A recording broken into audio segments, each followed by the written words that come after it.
Pode ser, irmãos? Amém. Amém. Glória a Deus. Irmãos, podem abrir a Bíblia ali no 2 Timóteo, capítulo 4.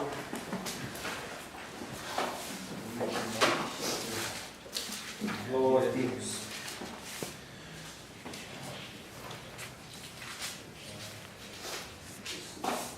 Como sempre, eu trouxe uma colinha, mas não seja eu falar, que seja o Espírito Santo de Deus. A gente, embora a gente estude, faça algumas horas lendo, mas sempre Deus tem o melhor, tem a surpresa, tem uma bênção para nós. Amém? Amém. Eu quero ler o capítulo 4, no versículo aqui, ó, aqui no 16 e no 17. 16 e no 17.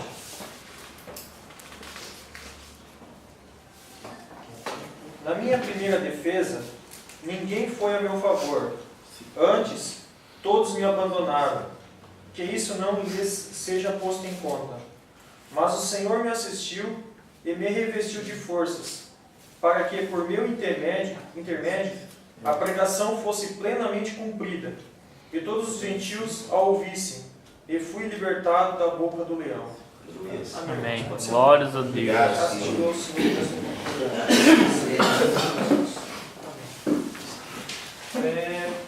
Se vocês lerem, irmãos, ali no capítulo 4, já no versículo 1, né, ele está escrevendo uma carta para Timóteo. Timóteo ele estava em Éfeso e Timóteo ele já estava se encaminhando para cuidar da igreja.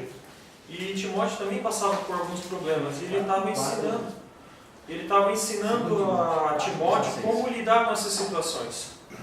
Então ele estava preso, né? Estava preso em Roma, mas escrevendo cartas. Eu até fiz um breve resumo aqui do pouco da passagem de Paulo, até eu poder chegar aonde eu quero chegar, tá? Timóteo, ele deveria insistir na pregação e aproveitar os momentos. Paulo estava dizendo para ele que haveria tempo em que ninguém mais suportaria, e por não suportar a verdade, ninguém mais ia querer ouvir a verdade, eles iam seguir a falsos mestres, né? E Paulo já estava alertando ele pelas experiências que ele teve com Cristo, na pregação, que isso poderia acontecer. Porém, Timóteo deveria ser moderado em seus ensinos, suportando até mesmo as aflições que ele suportou. Paulo, ele era natural de Tarso. Obrigado. Paulo era natural de Tarso, uma província romana. Ele nasceu provavelmente na mesma época de Jesus. Ele estudou, ele teve uma boa educação, e seu pai era fariseu, da tribo de Benjamim. Isso fala lá em Atos 23 e em Filipenses 3. Não se sabe ao certo como ele adquiriu essa cidadania romana, por os pais dele serem, né, da linha judaica, mas provavelmente porque ele nasceu por lá, então ele tem essa cidadania, porque antigamente era adquirida por dinheiro ou por algum ofício, né, algum trabalho que era feito, e era bem caro. Foi mandado com mais ou menos 13 anos de idade para Jerusalém, para a escola judaica, e passou anos estudando as Escrituras. Cerca de 2 anos após a ascensão de Jesus, ou seja, após Jesus subir aos céus, o cristianismo se expandiu, silenciosamente, mas se expandiu. Então, todo mundo conhece a história, teve o diácono Estevão, né, que ele pregou publicamente, o homem que teve a coragem de pregar publicamente que Jesus, ele era o Messias. E isso ocorreu uma grande agitação entre os judeus.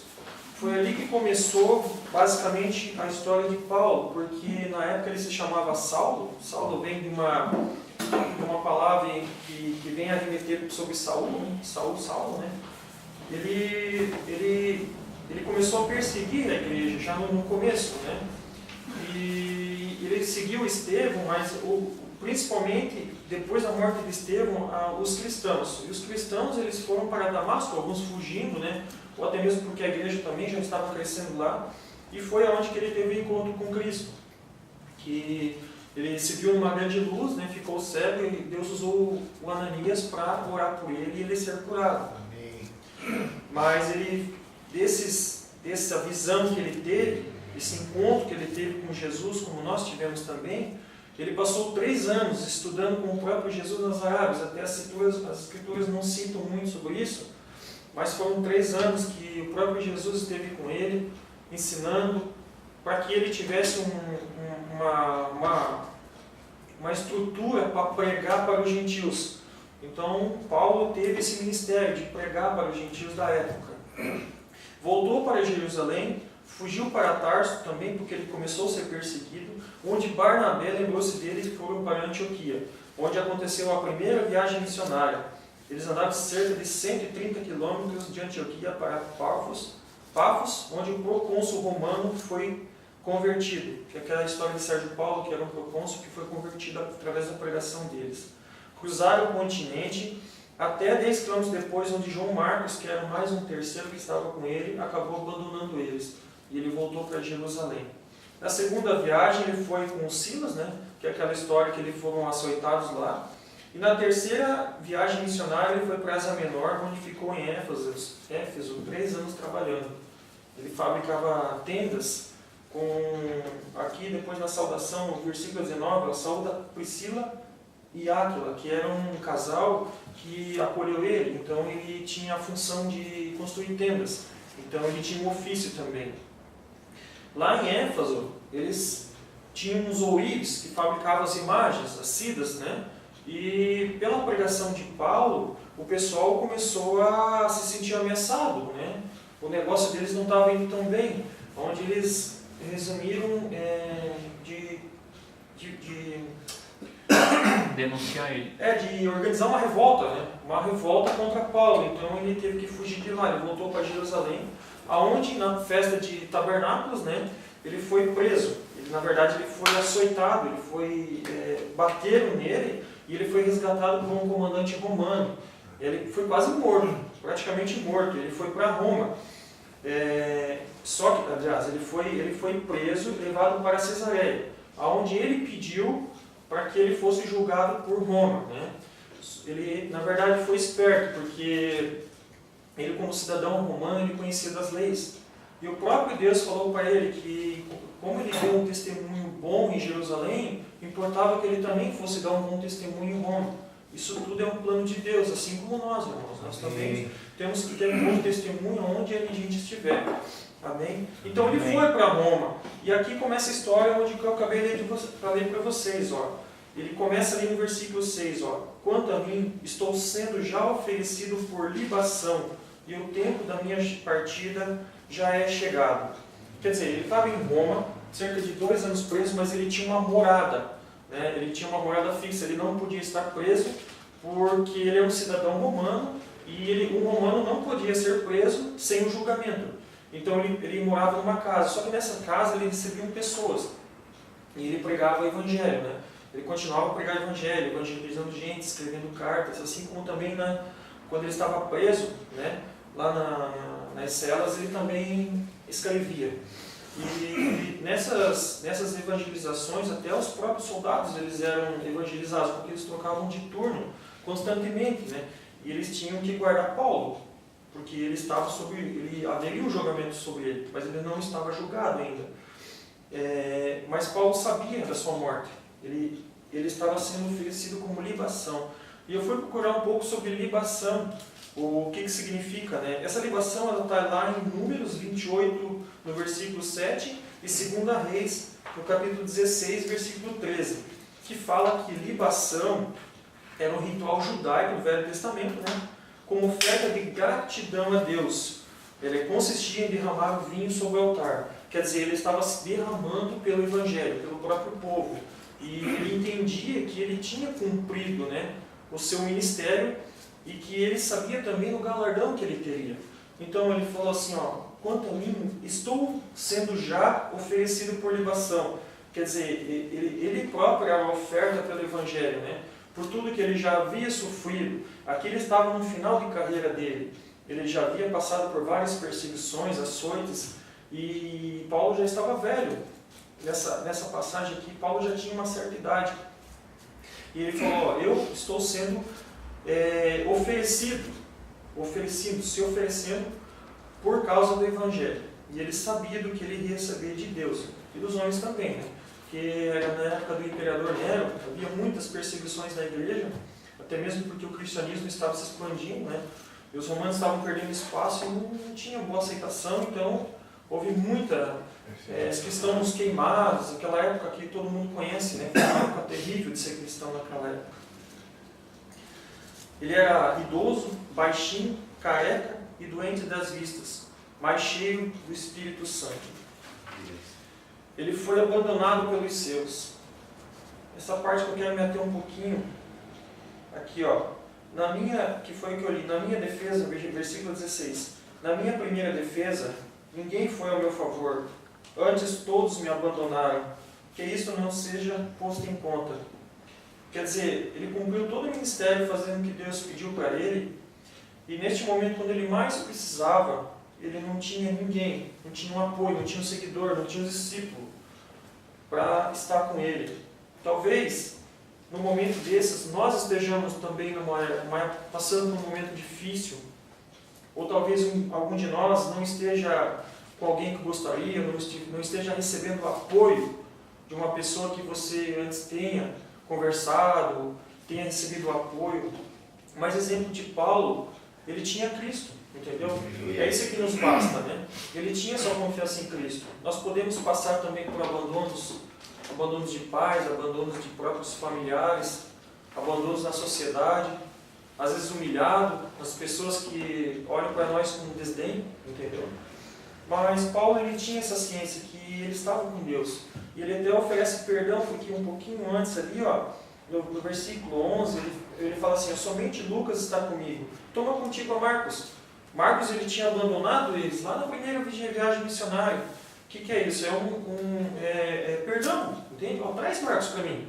Tipo, ele não tem ressentimentos, entende? Assim como também nós não devemos ter. Oferecer o perdão, entendeu? Que é um bom exemplo de missionário, né? E Paulo foi um bom exemplo de missionário. Que isso não lhe seja posto em conta. As pessoas abandonaram e nem por isso ele estava chateado. Tipo, perdoa. Tá bom, eu estou aqui sozinho, eu estou com frio, ele pede até a capa. Ele sabia que estava vindo o inverno, né? O inverno estava próximo, aqui se vocês lerem, vai entender que o inverno estava próximo, então ele pede uma capa para ele se cobrir do frio. A única coisa que ele pediu, e as leituras, tipo as pergaminhas, as coisas para ele estudar, para ele continuar estudando. Mesmo ele estando preso, sabendo da sua morte. Ele não deixou de pregar o evangelho, não deixou de estudar. Assim também deve ser nós em tempos difíceis, né, irmão? Mesmo às vezes açoitados, aprisionados, sabendo que não tem muito o que fazer, mas de deixar de evangelizar. Amém? Mas o Senhor me assistiu e me revestiu de forças, para que por meu intermédio a pregação fosse plenamente cumprida. Aqui é o que eu falei, ele estava sendo usado por Deus. E ele, me assistiu e me revestiu de forças. A força vem de Deus, para que o intermédio dele, quer dizer, ele foi uma porta de salvação para muita gente. Amém. Porque através do evangelho que ele pregou, muitas pessoas foram salvas. Assim é com nós também. Né? Deus usa nós, Deus conta com nós para que uma palavra seja lançada, uma palavra que venha da palavra de Deus. Né? Que venha criar uma força para a pessoa, para que a pessoa, através de Jesus Cristo, venha ser salva também. Né? Nada no reino de Deus é desperdiçado. Nada mesmo, entende? No reino de Deus não, através do reino não. Uma palavra que se dê na palavra de Deus, uma palavra de incentivo, uma palavra de força, uma palavra de ânimo. Até mesmo assim, o Senhor está contigo, entende? Quer dizer, não precisa falar muita coisa, né? O Senhor está contigo, fala de Deus no meio da palavra e que a pessoa já se fortalece, o próprio espírito da pessoa se fortalece. O espírito entende que é Deus, entende? Às vezes a carne não entende, mas o espírito entende. Amém? Para que fosse plenamente cumprida, e todos os gentios a ouvissem, e fui libertado da boca do leão. Quer dizer, o leão aqui é o próprio diabo que ele está se referindo, tá? Porque o diabo nunca gostou dele, porque antes ele fazia a vontade do diabo, né? Ele fazia o que era? Perseguir cristão. Era o que hoje a maioria da sociedade faz, escarnecendo de Deus, escarnecendo da gente, né? E o diabo não queria que ele crescesse. Mas mesmo açoitado, eu fui libertado da boca do leão, quer dizer, ele sabia que ele ia para o céu. Ele ia ser libertado, entendeu? Essa é a libertação dele. Ele não ia escapar das algemas da morte, entende? Mas ele ia ser libertado da boca do leão, porque o diabo não ia conseguir cortar o ministério dele. Através da pregação dele, as pessoas iam continuar se convertendo. Então o leão não ia conseguir dominar isso nele. E foi isso que ele falou aqui, no meu entendimento, né? No versículo 18, o Senhor me livrará de toda obra maligna e me levará salvo para o seu reino celestial. Ele tinha certeza do que ele estava falando. A ele, glória pelos séculos dos séculos. Amém. No fim, vocês vão entender que Paulo ele não deixou de ser um bom homem. Ele foi decapitado, né, fora dos muros de Roma. E o que eu quero aqui trazer para vocês é a palavra me abandonaram. Eu me senti assim muitas vezes, sabe, irmãos? Abandonado, mesmo fazendo tudo por Deus. Às vezes a gente faz a obra de Deus, a gente não é compreendido, às vezes a gente não é reconhecido, como Paulo nesse momento. Ele precisava muito de alguém por perto, entende? E não tinha. Mas em Isaías 49, versículo 15, eu quero ler com vocês. Isso aqui é um Luiz. Isaías 49, versículo 15.